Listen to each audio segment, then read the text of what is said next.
Namo Didafa, good morning. Thank you for joining me for our daily practice check-in. Listen, listen, listen. This beautiful sound calls us back to our true home.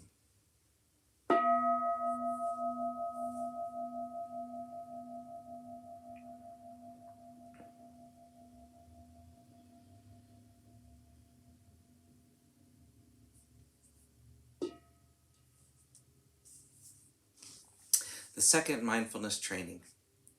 Aware of the suffering caused by exploitation, social injustice, stealing, and oppression, I vow to cultivate loving kindness and learn ways to work for the well-being of people, animals, plants, and minerals. I will practice generosity by sharing my time, energy, and material resources with those who are in real need. I am determined not to steal and not to possess anything that should belong to others.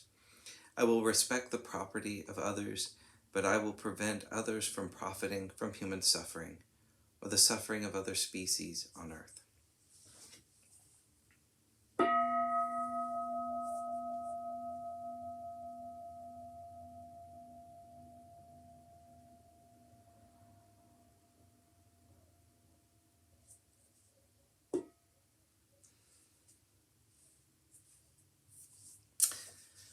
Our Dharma readings are coming from Ajahn Thiradhammo's Working with the Five Hindrances. This morning we're reading a section on creative, skillful means. Once we have had some experiences of working with the hindrances using the basic methods and techniques, there are occasions when we have to be creative in our own particular way with our own individual form of hindrances. As Ajahn Tongrat, one of Ajahn Chah's teachers, is quoted as saying, "If defilements come too low, jump. If they come too high, duck."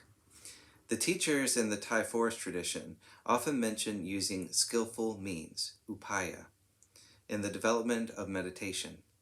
With regard to skillful means, Ajahn Chah's guidance was, if it works, use it. This, of course, implies our actively testing out whether something really does work or not.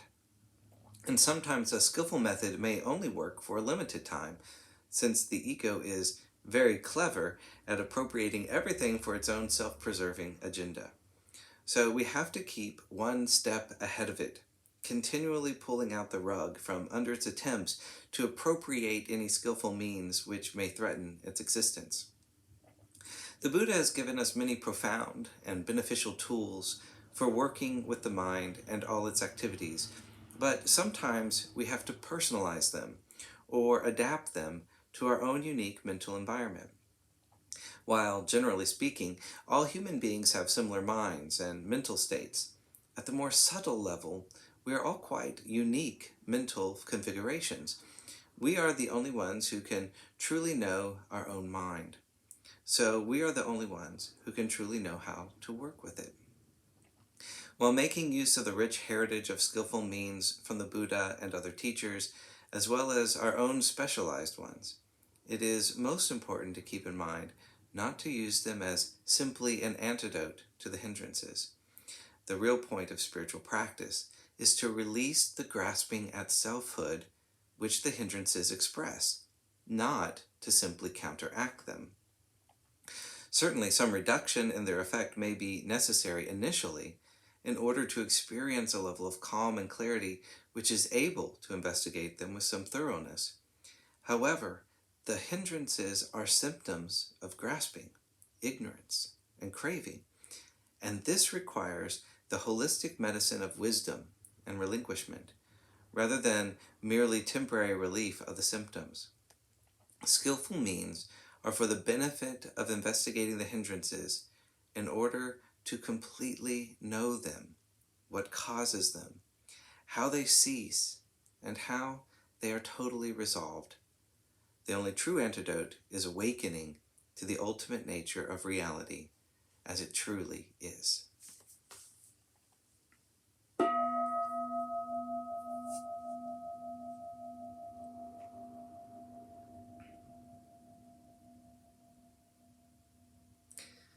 May all beings be well. May all beings be happy. May all beings be peaceful. Sadhu, sadhu, sadhu. Thank you for joining me this morning.